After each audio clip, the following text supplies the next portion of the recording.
Assalamualaikum warahmatullahi wabarakatuh dan salam sejahtera.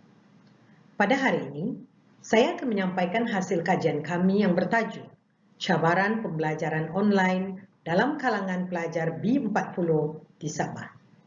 Kajian ini telah disempurnakan oleh 3 orang, yaitu saya, Puan Nur Hashimah Kasim, Puan Dora binti Muhammad Darul, dan Dr. Diki Wiwitan Toto Ngadiman.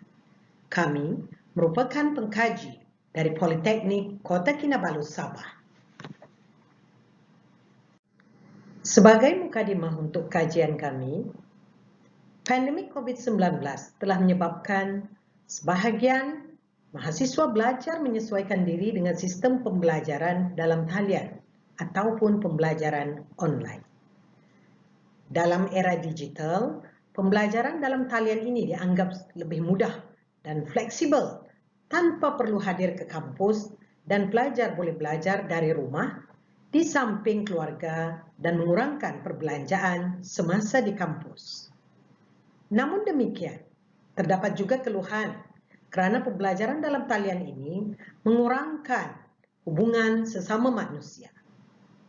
Umumnya, semua pelajar menghadapi masalah dalam mengikuti pembelajaran online. Namun, bagi pelajar B40, mungkin mereka menghadapi masalah yang lebih khusus. Ini kerana mereka juga sering menghadapi kesukaran walaupun kelas secara bersemuka, seperti masalah kewangan dan lain-lain. Keperluan mewujudkan sesi webinar, forum, dan lain-lain sebagai memupuk kemahiran komunikasi walau dalam keadaan pembelajaran dalam talian dijalankan. Bantuan perlu disalurkan kepada para pelajar ini, namun sukar untuk menetapkan bantuan khusus tanpa mengetahui aras kesukaran mereka ketika sesi pembelajaran dalam talian dijalankan. Objektif kajian ini ialah untuk menilai sejauh mana cabaran pembelajaran online dalam kalangan pelajar B40 di Sabah. Walaupun demikian, banyak juga kajian yang dijalankan yang menunjukkan banyak cabaran-cabaran yang dihadapi oleh pelajar dalam mengharungi sesi pembelajaran secara dalam talian ini. Metodologi yang kami gunakan dalam kajian ini adalah pemilihan rujukan untuk kajian literatur ini adalah beberapa pangkalan data yang telah digunakan untuk mengambil sampel awal sejenis artikel yang tersedia. Google Scholar digunakan. Istilah carian digunakan untuk merangka senarai kerja kajian yang merupakan sumber utama. Pelbagai perkataan dan frasa telah dicari, termasuk perkataan cabaran, pembelajaran dalam talian, pelajar B40 dengan menggunakan Google Scholar. Data dikumpul dengan menggunakan kata kunci dalam bahasa Inggeris dan bahasa Melayu. Laporan, enjin carian, dan artikel ilmiah, kerja saintifik, dan penerbitan akademik lain adalah sumber data sekunder yang digunakan dalam kajian ini. Dalam artikel yang dikumpul, data yang ditemui adalah paling serasi dengan objektif kajian ini. Dalam kajian literatur ini, sumber berkaitan kajian lepas telah dipertimbangkan, yang kebanyakannya sumber yang telah disebut atau yang telah dikaji dalam beberapa tahun yang lepas sejak pandemik COVID-19 berlaku. Terdapat hasil analisis yang telah kami kenal pasti daripada kajian ini. Seramai 319 orang responden yang telah terlibat dalam kajian yang kami jalankan. Hasil demografi bagi kajian ini mendapati jumlah responden adalah seramai 319 orang yang meliputi 107 orang pelajar lelaki dan 212 orang pelajar perempuan. Antara institusi yang terlibat ialah IPTS seramai 111 orang, IPTS seramai 5 orang, lain-lain seramai 68 orang, Maktab Perguruan atau IPG seramai 25 orang, dan daripada sekolah menengah seramai 110 orang. Para pelajar ini mempunyai kediaman berhampiran bandar seramai 96 orang, di dalam bandar seramai 60 orang, daripada luar bandar seramai 118 orang, dan daripada kawasan pedalaman seramai 45 orang. Daripada jumlah responden 319 orang tadi, kita dapati seramai 26 orang menggunakan postpaid, seramai 218 orang menggunakan prepaid, dan seramai 25 orang menggunakan prepaid dan postpaid. Selain daripada itu, 4 orang daripada responden menggunakan Streamix dan 10 orang adalah menggunakan Wi-Fi percuma. Selain itu, terdapat 36 orang yang menggunakan langganan internet jenis lain-lain.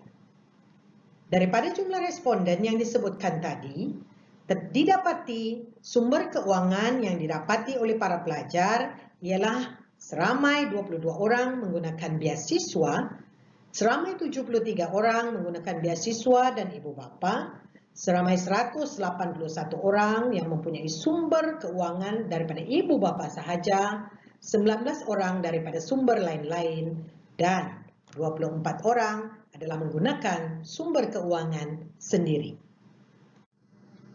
Daripada aspek pendapatan ibu bapa pula, didapati 146 orang pelajar mempunyai pendapatan ibu bapa di bawah RM1,000, 82 orang pelajar mempunyai pendapatan ibu bapa sebanyak RM2,000, 62 orang pelajar mempunyai pendapatan ibu bapa RM3,000, dan 29 orang pelajar mempunyai pendapatan ibu bapa di bawah RM4,000.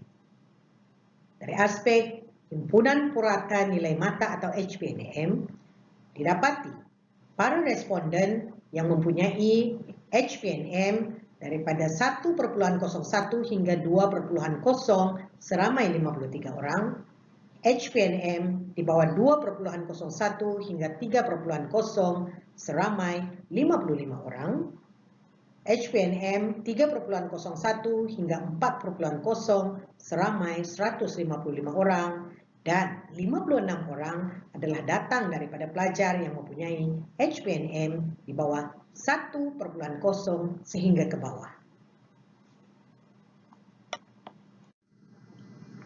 Dalam kajian yang dijalankan ini, terdapat beberapa cabaran utama yang telah dikenal pasti. Antaranya, yang pertama ialah kurang tumpuan belajar.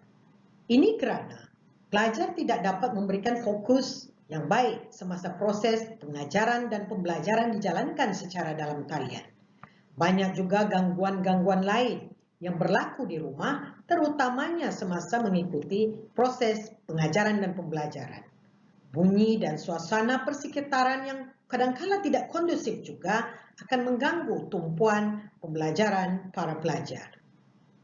Kedua, selalu berlaku masalah teknikal dalam platform online. Pelajar yang mengikuti proses PDP secara dalam talian kadangkala akan sukar untuk masuk ke dalam link pembelajaran yang diberikan oleh pensyarah. Kadangkala semasa PDP dijalankan, pelajar boleh terkeluar daripada talian dan ini berkemungkinan disebabkan gangguan talian atau cuaca yang tidak mengizinkan. Perkara ketiga ialah kekurangan akses internet yang mencukupi. Ini juga akan mengganggu urusan pengajaran dan pembelajaran dalam talian. Pensyarah yang kadangkala memberikan bahan pengajaran menggunakan YouTube, video, dan lain-lain akan menyebabkan pelajar tidak cukup akses data internet dan ini akan menyebabkan pelajar terganggu dalam mengikuti proses PDP ini. Pelajar juga kurang berkemampuan untuk melanggan data internet yang banyak atas faktor keuangan dan juga kekangan yang lain.